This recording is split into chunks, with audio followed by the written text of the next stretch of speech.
साथियों नमस्कार। मैं हूं देशराज और आप देख रहे हैं journey of economics digital platform.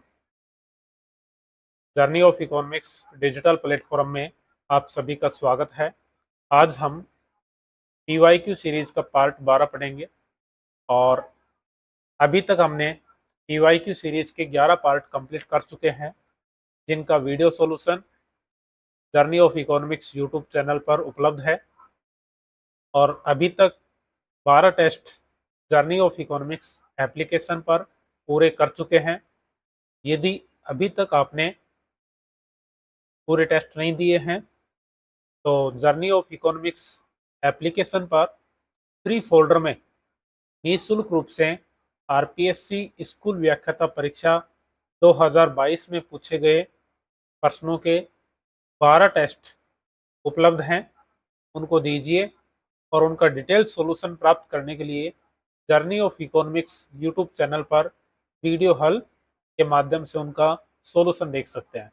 तो आइए आज की क्लास में हम इसका क्वेश्चन देखते हैं। पहला क्वेश्चन है, उच्च शक्ति मुद्रा निम्न द्वारा उत्पादित की जाती है। उच्च शक्ति मुद्रा किसके द्वारा उत्पादित की जाती है?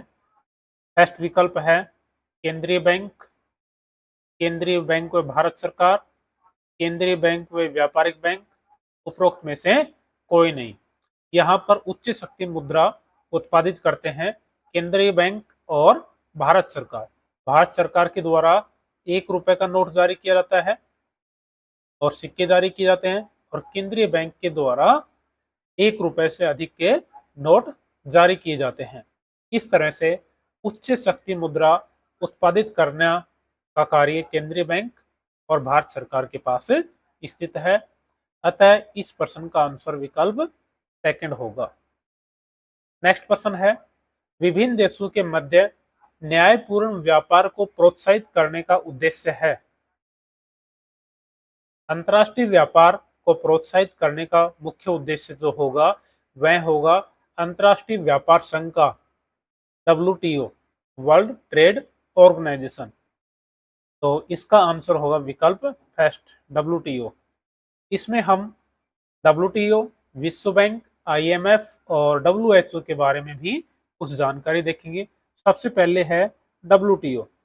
WTO की वर्ल्ड ट्रेड ऑर्गेनाइजेशन, इसकी स्थापना 1 जनवरी 1995 को, WTO की स्थापना 1 जनवरी 1995 को, और इसका जो मुख्यालय है जिनेवा, स्विट्जरलैंड में WTO का मुख्यालय है।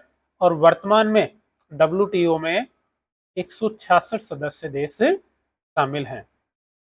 विश्व बैंक, वर्ल्ड बैंक, इसकी स्थापना जो हुई थी वह हुई जुलाई, वर्ल्ड बैंक की स्थापना जुलाई 1944 में वर्ल्ड बैंक की स्थापना हुई, और वर्तमान में 189 देश इसके सदस्य हैं। सदस्य देशों की संख्या वर्तमान में वर्ल्ड बैंक की 189 है। IMF जो वर्ल्ड बैंक की जुड़वा बहन की जाती है, इसमें भी वर्तमान में 189 देश सदस्य देश हैं इसके, और इसकी स्थापना भी, IMF की स्थापना भी जुलाई 1944 में हुई थी।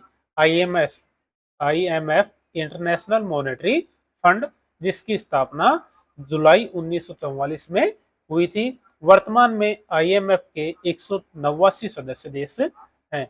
और अंतिम जो विकल्प है WHO, वर्ल्ड हेल्थ ऑर्गेनाइजेशन, विश्व स्वास्थ्य संगठन, इसकी स्थापना 7 अप्रैल 1948 को हुई थी, और WTO का मुख्यालय जिनेवा में है। जिनेवा स्विट्जरलैंड में WTO का मुख्यालय है, और WHO का मुख्यालय भी जिनेवा में है। वर्तमान में WHO के 194 सदस्य देश इसके सदस्य हैं।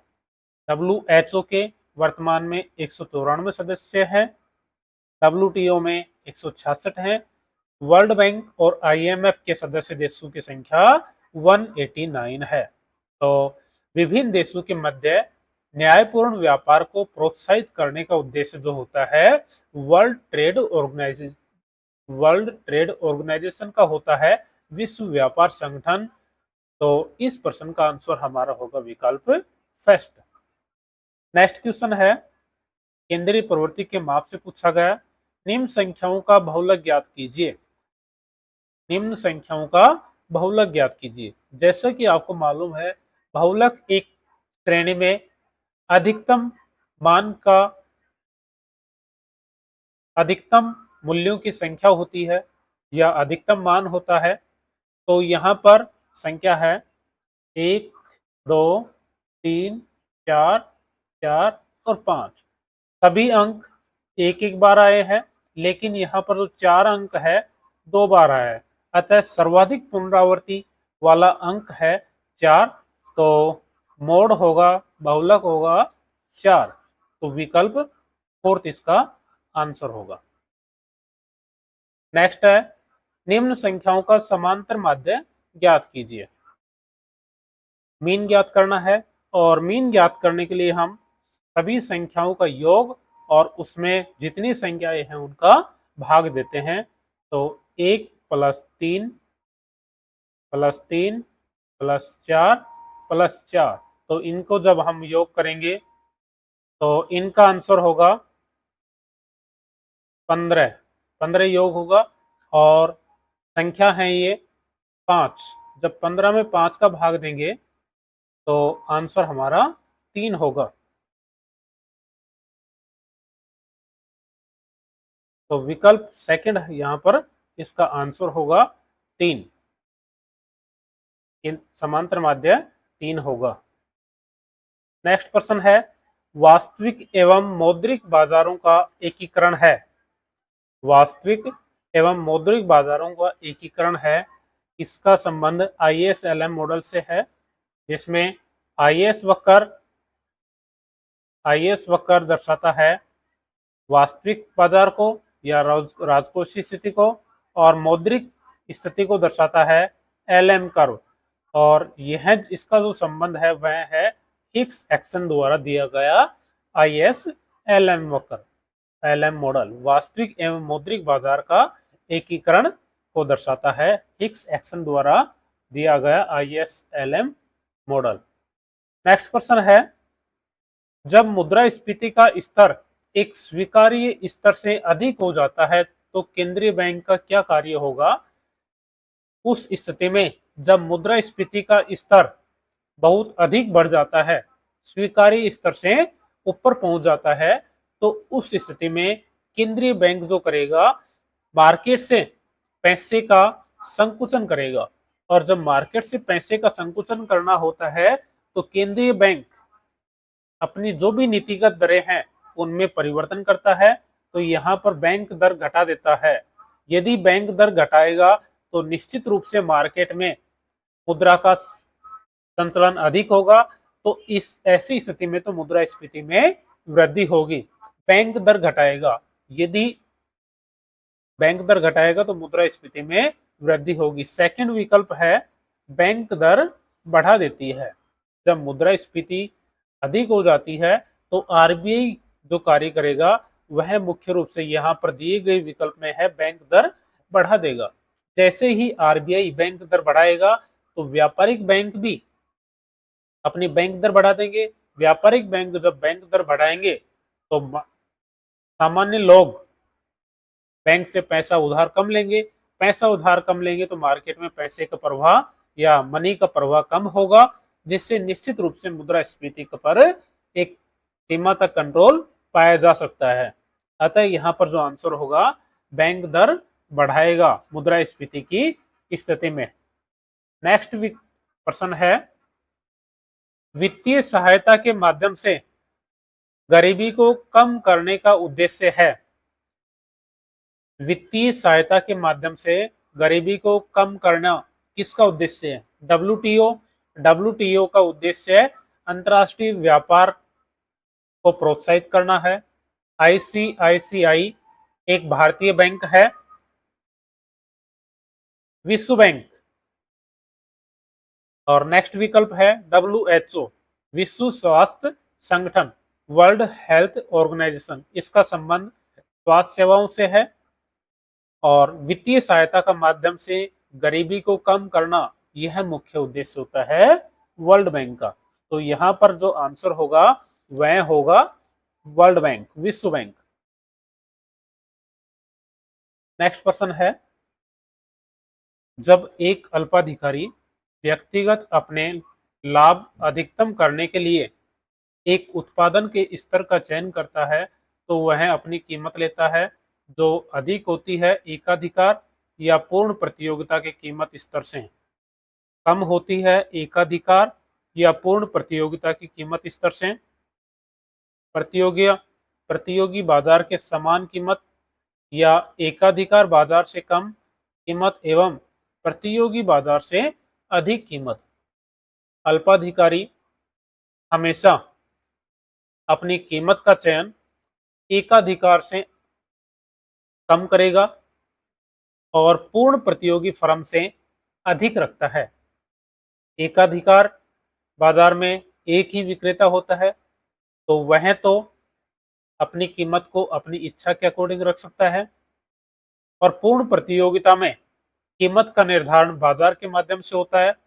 तो पूर्ण प्रतियोगिता में एक फर्म कीमत को स्वीकार करने वाली होती है।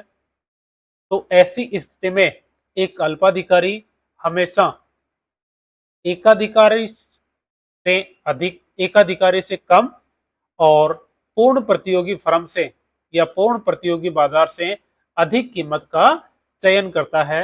अतः यहाँ पर विकल्प 4 होगा, एकाधिकार बाजार से कम कीमत और प्रतियोगी बाजार से अधिक कीमत का चयन करेगा।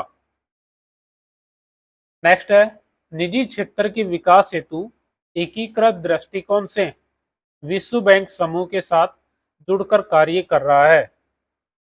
निजी क्षेत्र के विकास हेतु एकीकृत दृष्टिकोण से वर्ल्ड बैंक समूह के साथ जुड़कर कौन कार्य कर रहा है? SAARC, South Asian Association for Regional Corporation. Second है WTO, World Trade Organization. Third है MIGA, Multilateral Investment Guarantee Agency. और फोर्थ है IMF, इंटरनेशनल मॉनेटरी फंड। तो यहाँ पर निजी क्षेत्र के विकास हेतु एकीकृत दृष्टिकोण से विश्व बैंक समूह के साथ जुड़कर, वर्ल्ड बैंक के साथ जुड़कर जो कार्य कर रहा है वह कर रहा है MIGA, Multilateral Investment Guarantee agency. MIGA बहुपक्षीय निवेश गारंटी एजेंसी का हिंदी अर्थ है बहुपक्षीय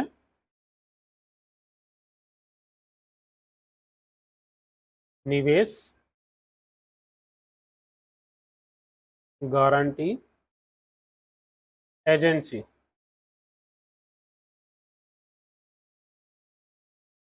MIGA यह वर्ल्ड बैंक समूह का एक सदस्य है जिसका मुख्यालय वाशिंगटन में है।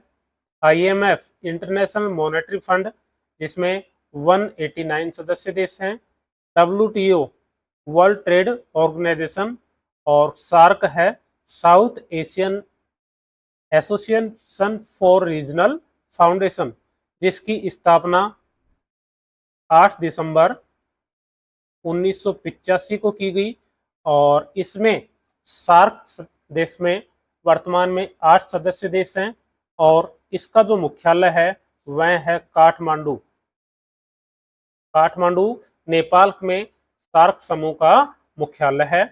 तो निजी क्षेत्र के विकास हेतु विश्व बैंक के साथ MIGA बहुपक्षीय निवेश गारंटी एजेंसी साथ जुड़कर काम कर रही है। अतः विकल्प 3rd आंसर होगा।